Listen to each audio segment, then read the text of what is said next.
basal ne badi bendu ayi Umar dedo basalle ko do ngawa be padani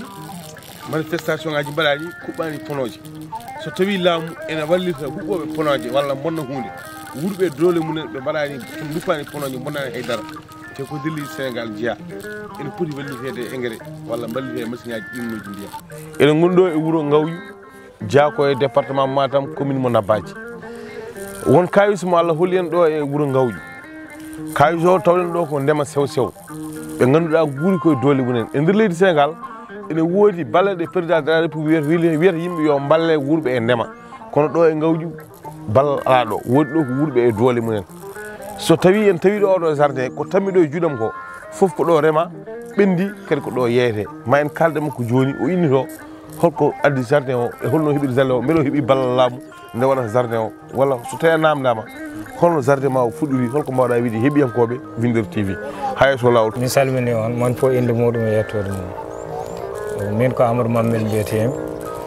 jeeyami ko tiggertire kono kon Allah wadi mi ko do e ngawli do jibinami ne wayno ko do jibinami ko do mawnum eyyi mi wadi Dakar seedo non mi wadi Mermoz mi ko gardiŋŋas mbaɗatno jimmitimi toon gartumi ɗo ƴettumi kalis banque 50 ujunere conmi ɗum machine conmi hen machine 54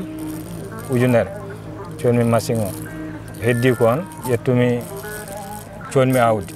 gaddumi mbanmi ɗo mbanmi hen doolam hitande premier nde jommiɓe kalis mabɓe ko heddi ko on heddi e hooram kala hitande mi ƴettat kalis hooram tan mi sooda awdi mi adda sooda essence am fof ko mi waɗa lijjanta tan ha mi daña hen ɗum ɗo so gasi mi nawa ɗum Matam mi yeeyoya walla mi nawa Wourossogui mi yeeya mi arta a ƴetti a ñamade a soodi machine e awdi a yuɓi ñamade hande a jaabima namdalam won ɗo ko ñumoko kani sula won ɗo ko tamate won ɗo ko jahatu won ɗo ko ñambi woni ɗo ko basalle Oumar hande o yuɓi ñamade makko so tawi laamu ngu ene jogui doole ene walloya duppo e projet walla ene walla heloɓe galleji beele hono ɓeeɗo potani wallede ɓe ganduɗa e kalisaji ɗi mbiyata ene jaltine ene coode karkaɗuji ene coode likkitaji ene jooɗe awdele beele ɓe mbawa yettade ha wuuro ngawju ɓe balla ɓen hono ba guesa ko ɓendirdani ko jiimi e nder département mo Kanel ko wuuro ene wiye Semme woni commune mo Semme Habibou Thimbo ko yettere Allah ne waɗi électricité waɗi courant waɗi ndiyam waɗi fof e ballal laamu ne yenti hen beele kamɓe Camara ɓe kandani e ballal walla laamu addini on ballal mbiɗon jiiɗa walla on kulnamdade ballal laamu ngu minen wonde komin jeyani laamu ni ñagorɗa ballal komo jiiɗa minen min jeyani sabu min ñaago ballal ɓe garata e men ɗo ko élection aji so ɗum ɓenni min jeyataɓe so ɓenni tan gasi min jeyataɓe Seydi Camara seeɗa mo mbatton e doole mon o beele kisal oɗon jogui ɗo ndenka kisal ko wayno sécurité jawɗele mon walla ko nema ton ko yahoɓe jamma beele garata e mon e bonna gueɗe mon beele kadi sécurité laamu ngu ene yetti on walla gonɗon ɗo tan koye sécurité doole mon hay ɗum min gala e sécurité laamu ko risque tan min goni ɗo Allah e nelaɗo mum tan min goniri ɗo hay sukaɓe men to janggoyta ɗo ma won 5 kilométre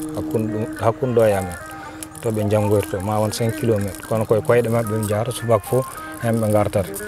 kadi haydara kay denal kay ko Allah tan kono laamu kam min jeyani ɗum Winder TV Oumar Dolo Coumé ha yesso ko lawol hol erago mbawɗa erade commune mo Nabadji walla hol erago mbawɗa erade président Macky Sall yo population o yi hoore mum e ko yaltinte wiye ñamade dokke ko oɗon guuri e doole mum oɗon jiɗɗi remde an a hokki yeru a ñamlima a yoɓi hande jiɗɗa ko walle duusede hol erago mbaɗa wiide erago mbiyanmi tan ko yoɓe mballu men emin jiiɗi grillage uji min mbaɗa e guesa men min denir ɗumen emin jiiɗi machine aji min dosira emin jiiɗi tiwoji emin jiiɗi hay wonoje solaire mbaɗe e wuuro he taw kam ne waɗa jamma so ari koye niɓɓere min goni kadi ko ladde eyyi koye niɓɓere min goni emin jiiɗi lampaji solaire ɗi ɓe mbaɗata e guure heeɗi ɓe dokka min hen hay so galle fof lampa kono haydara ala komin jii woote arat tan min beddanoɓe carte gasi min jiitataɓe sona élection ngaji garti